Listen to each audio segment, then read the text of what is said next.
karena ini adalah revolusi moneter yang sedang terjadi di depan mata kita sendiri. Dari itu, setelah terjadinya krisis tahun 2008, tahun 2009 muncul tuh white papernya Satoshi, peer-to-peer electronic cash system, yaitu Bitcoin. Ini adalah revolusi moneter yang mau coba dibawa sama Satoshi. Kenapa? Karena ini adalah sistem uang yang rely dari coding dan juga software, bukan sama Federal Reserve dan perbankan sentral. Jadi nggak pernah bisa diotak-atik, nggak pernah ada yang bisa atur, nggak ada yang bisa gocek-gocek gitu. Oh, ini naikin suku bunga segini segala macam. Tapi itu semua based on coding, matematika, dan juga fisika.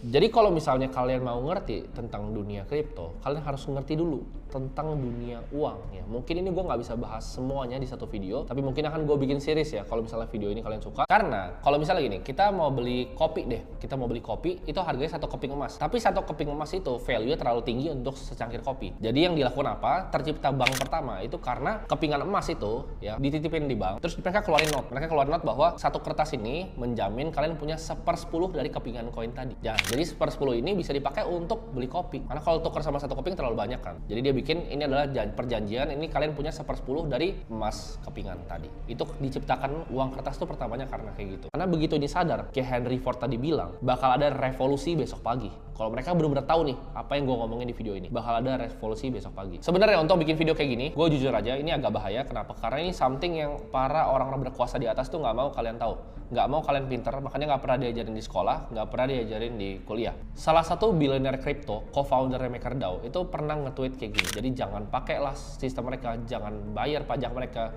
jangan ikutin sistem mereka dan lain-lain. Katanya uang susah dicari. Tapi kenapa bank sentral tuh bisa print uang dari angin? Kalau misalnya kita ciptain uang ya, kita nge-print uang sendiri misalnya di rumah, itu kan dibilang pemalsuan uang dan kena pidana. Sedangkan itu hal yang dilakukan sama bank sentral, print uang tanpa basis underlying apapun. Jadi bingung kan kalian sebenarnya?